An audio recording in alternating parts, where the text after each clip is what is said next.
Hey, it's Anthony and Tucker. We're here from Land Title to bring you the Boulder County update for the end of the year. Yep, that's right. So we got December stats in. We got some interesting stuff here, kind of showing what we saw in 2022. As we both know, it's two different markets. First half of the year and second half of the year were very different. And let's go ahead and jump in. All right, so if you look at this green chart here, or this green line, that would be our active units, right? So last year is an rising inventory environment, but yet we still had inventory fall in November, December. We haven't actually seen this in a long time. The craziest part about this is every rising inventory environment still has seasonality to it, right? So we really have to understand seasonality versus what's the trend of the year. And for the first 4 months, like Tucker said, we were in a low interest rate, high buyer activity environment. April hits, I mean, we're like in a very different direction. And that creates this rising inventory because buyers leave the marketplace. Sellers still do what sellers do. There's marriages, there's divorces, people have kids, people move out of the state because they're retiring, right? And that creates this rising inventory tide. Now, what that did is that created our under contract number up here. You can see minus 30% under contracts. We had the highest shift from 3% to 7% in interest rates we've ever seen in the history of the United States. And as lenders, you all know this, when we double rates, that kills buyers' monthly payments. And that's what they think about. So, going into this year, we're going to start seeing, while we're in a rising inventory and market, we're going to continue to see that green line really bounce back come January and February. So your buyers who are out there and are still kind of on that fence, I'm sure you all are paying a lot closer to attention to the markets than we are. Rates are getting more and more favorable. Hopefully that gives us a little juice and a little positive, news I cycle mean, I think that's to going to get be those helpful. buyers out there. But we're going to continue to see more options on the market for your buyers. So really, you're going to be able to get more of those concessions. Talk to your agents about those 2-1 buy downs, buying points, and all those options. Because this is the time to Well, do I it. think you're going to have a window where they work, right? I think the one thing as lenders you guys need to be careful of and need to like don't put all your eggs into the 2-1 buy down basket is as rates go down a little bit, buyers start coming to market, a lot of listings hit the market. There's going to be a short window there where like we're going to have some contentious.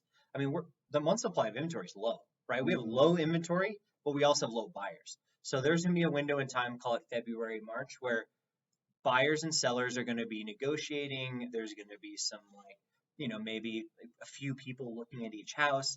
And then once the inventory starts to pick up, that's going to go away again. So February, March, tight market, then booming inventory over the time where we just every month we start adding 100 or 200 units So to the this market. is the year where you can be patient, right? This season, this spring, we can be patient.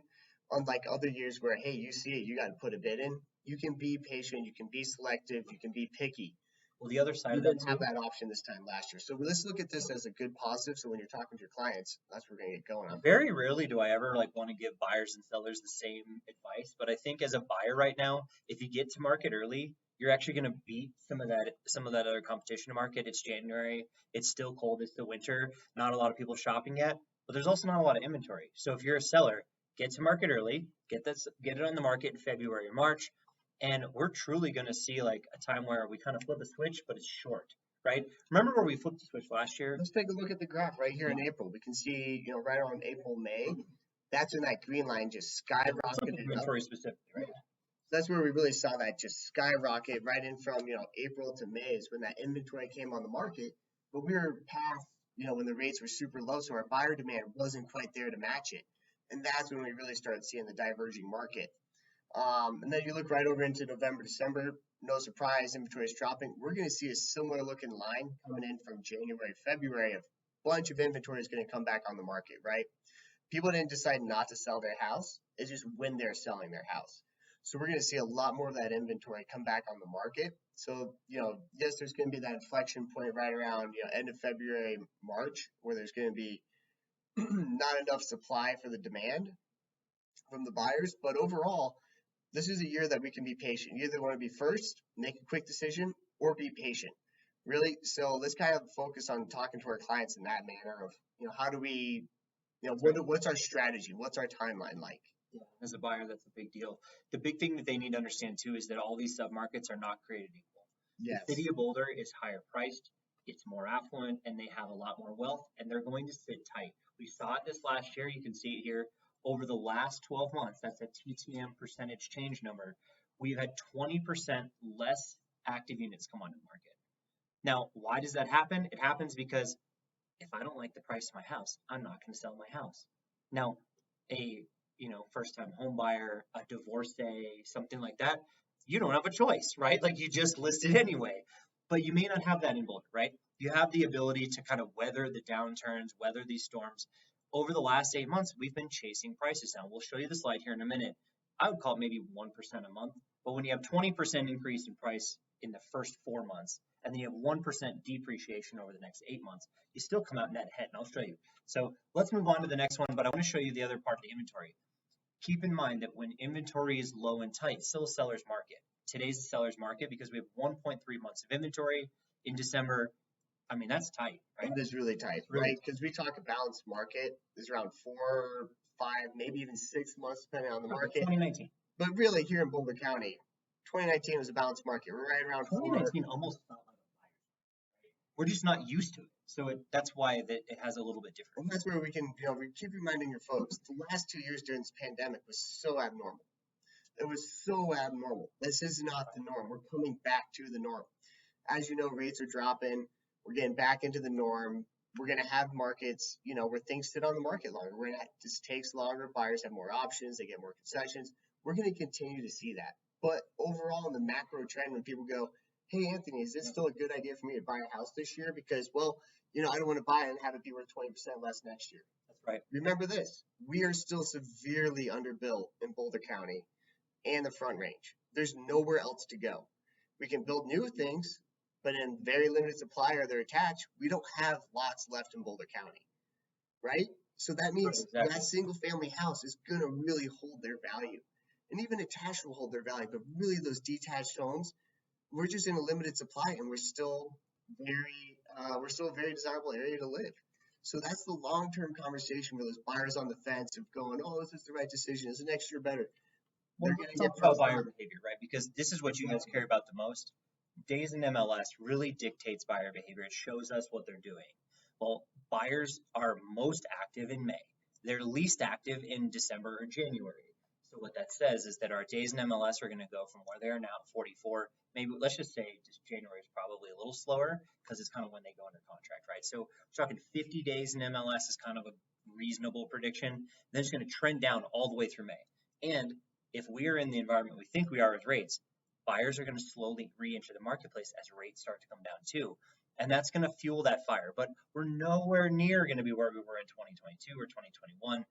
I would assume that 25, 30-day mark, if we hit that as the fastest part of the market in the May or June timeframe, that's optimistic, right? That's really where we're going to be. We're going to see like a much more normal market. We're coming back to a normal year. So even if around that pre-pandemic, 35 right? days on market on the average during the peak of the season. And that was the peak of the season, May. 35.5 days. Here we are at 44 days. We're really not that far off of that. We're basically going to really start to see a shifting market that can allow us to really take advantage of that. And buyers need to understand that they can finally go shop. That's a really good sign for them. So I really like this message to our buyers this year. It may be a little more expensive. Rates are going to change. Your payments eventually will go down. Let's use some of these tools. Patience is the word this year. I think so. Either first in or we're using patience. That's really kind of the idea. Is you want to take advantage of the sellers being out who are filling the market right now. They're a little desperate. The ones who are coming back on in a couple months, they're not desperate. We can be patient, walk through this, and find the perfect home and let those people be happy with their decisions. Exactly. And I think this slide here on our price point slide really kind of articulates that. We only had 69 homes on the market from 800 to a million, and 42 of them went under contract. So they're not all going under contract like they were last year, but there's also nothing available, right? 69 units in all of Boulder County. There's like 300,000 people that live here, but 69 homes between 800 and a million. Like, give you some perspective, right? I mean, that's some real perspective. But 42 sold. We're starting to see that just like if a buyer wants to go out and buy a house, they can, but they're really probably going to have to be patient with the inventory. Yep, and we're going to, obviously those luxury homes always take longer to sell, but they're still moving. So it's a good sign for those jumbos. Those larger loan products are still going to be very important because really, if you're buying a single family house, you're using a jumbo unless you're rolling a lot of money over from your trade up. Yeah, and I think we've seen a lot of that, but jumbos have done a really remarkable thing for the upper end of the market. Anything over a million has moved really well in 2022. Everything else royally suffered, Yeah, and right? that's I just mean, the 20 haves and the plus haves not. The people who can weather those higher monthly payments know in the long term that they can refinance, and that's just that. or even just have the ability to have the confidence to capitalize on it. And the financial means to. But yeah, let's go ahead and jump a little All right, bit. so here's another one. Month supply of inventory and days on market by our price range is another one I really like. Talk about that 800 to a million range, like it's kind of our average price point in Boulder County. Yeah. People call it median price point. We only have 1.3 months of inventory. It's still ultra low, but it's moving at 38 and a half days, right? That's a fast price range. It's worth noting with your buyers, like, hey, the average home's going under contract in about a month. This is how we need to treat this. And that's here in December. So in December, it's that bad. So into January, it might be just a tad slower or even the same, but it's going to speed up from here. So they need to have they need to treat it like they're actually serious, right? Yeah. So if they're going to be serious, they want those nice houses. I mean, look at 2.5 to 3 million. The one home that went on the market went under contract in 4 days. Yeah. And that's where, this is where, when we're talking to realtors out there, if the home's priced right, it will sell. Right? Across anywhere in the spectrum. If it's priced right and priced appropriately, it will sell. It's just, what is that price? Now, thankfully, as you all have been seeing, those appraisals have been coming in on par, right at asking. Really, so we're really having great work with appraisers, and appraisers are really keeping our market afloat here, which allows you to do those concessions and some of those other tools for those 2-1 buy downs, or even just kind of doing whatever those numbers are to make it worthwhile. We can still keep those purchase prices a little bit higher based on that appraised value. So that's a really good sign that our market isn't being devalued by the appraisers, because I know they were really trying to cap us at the beginning of last year because the appreciation was just so insane. Yeah, like they were on a month. So yeah, and they just weren't able to keep up. Now we have a lot of good comps from last year. Hey, we're going to have a nice stable market going forward. So hopefully people won't be having to bring in appraisal gaps and those types of funds this year. So that's a good sign. Okay, so I think it's worth having a conversation about what's the market going to look like next year. This is total solds, right? You guys need to understand this as lenders more as anyone else. Like, what's my pipeline going to look like? Well, year over year, we're about 30% down. This is at, these 6%, 6.25% rates or whatever we are today. We were at 3% in January. We peaked at 7% somewhere around that October timeframe. And you can really see on the graph here on the far right, see that drop from September to October? That's the rates. And so, are we going to see the same line coming back when rates drop down and buyer demand picks up? Not exactly, but it will trend in the right direction. Right, it's going to trend in the right direction. But I think when we start the year, expect those minus 30% numbers over last year, because it was gangbusters, right? I mean, at 3%, people were still moving, people were still buying a lot, right? So expect us to be significantly reduced from where we were a year ago. But honestly, this is just getting us back to 2018. Like, these are 2018 sales numbers that we've experienced for the last half of the year. Don't be surprised if we're in that type of a realm again. I mean, the last few years were such an anomaly that we can't expect them to happen again. We got to really look back and show, okay, the pie is shrinking a little bit. These sellers are being patient. They're going to weather the storm. And our buyers are still moving here in droves, as much as some of the data may not state that that's as much as normal. But 7,000 people every year move to Boulder County, and we only build about 1,500 homes. And that's net. That's net. So we're still every year underbuilt by 5,500 people building continuously. Every single year. And so that creates this situation where this is a short-term problem with our solds. It's a long-term problem with the amount of inventory we create, right? So that's something we really have to pay attention to. That being said, the resilience of this market is incredible, right? And this is where we're talking about, the average sold price.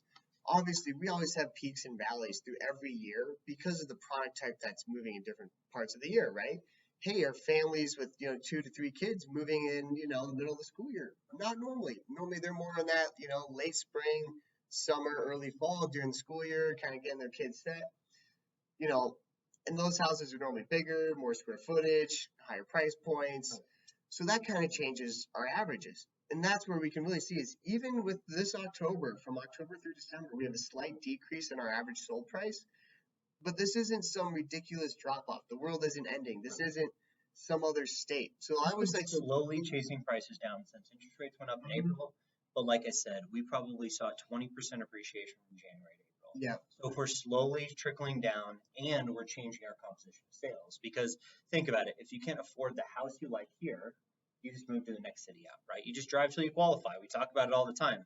That's what Erie's done remarkably well. They're sold because Erie actually got inventory for the first time in the last 6 years. a little closer we can show that. Yeah. All right, awesome. Yeah, there we go. Green screen, catch up. There we go. Sorry, There we go. technology. Okay. All right. So But either way, we can see can that, really we can see see how that they're doing a lot better. Erie's doing a lot better than the rest of the market. They're one of the only. They're up almost 8.66 year over year. They're the only ones because it's drive till you qualify. well, and I really think that if you look at the trailing 12-month picture, that TTM percentage change number here, that tells you like what's happened in the last year. How much has that changed? In the city of Boulder, that's the top one. We've seen a 13% rise in housing prices, but that's like the market as a whole. That being said, that's how much money you made if you owned a house in Boulder, probably, right? Like a decent estimate. The year-over-year number only shows 3%, but so many homes have been very different that have been selling. So you see those transitions that you can't help but experience that. But a TTM change is like a year picture of a market, right? Yeah. So I like this because when you talk about investing in real estate, you talk about just like, as a homeowner, did you make a good decision? This is a good way to show them like you made a really good decision buying in Boulder. I know you felt like maybe you overpaid, but in the last year it's gone up 13%. Chances are next year we're going to see that 5 to 6% appreciation rate. We're gonna get back to the We're norm. going to get back to some sort of normal. By the time the market, we keep saying, hey, we've been chasing down the price, the average sold prices. We've been chasing it down a little bit since rates really started going up. We're going to see that kind of revert and stabilize and then start increasing as mortgage rates decrease. So it's really dependent on what happens with y'all's rates and what happens with the Fed and all those mortgage-backed securities and all the bonds and all those fun economic things. That's really going to drive where our appreciation goes. Because if we have if we find that out that inflation is gone and awesome, we can cut the Fed, we're going to see a nice pickup in appreciation because it's going to track your interest rates. So really, what happens with your interest rates this year is really going to dictate. Are we going to have a 2 to 3% appreciation, 4, 5, 6, 7, 8, 9, 10? It depends on what happens with the rates because that's a big piece of it. Also, we're just looking at some data. It's not on here, but people aren't saving as much money, so they're not going to have as much down payment. Yeah. So that's a really big thing to remember is, those folks who are still on the edge, remind them to save that down payment. Don't go splurge on a vacation and not be able to buy a house if rates drop.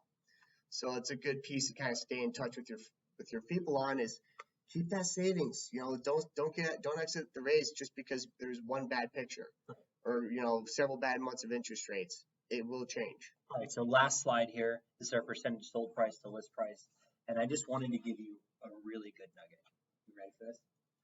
The good nugget is this is the best month you could get a deal on real estate, basically since we have recorded data, which is like 12 years. So since through the last recession, right? Mm-hmm. It's better than it was in 2012. 96.7% listed sale price.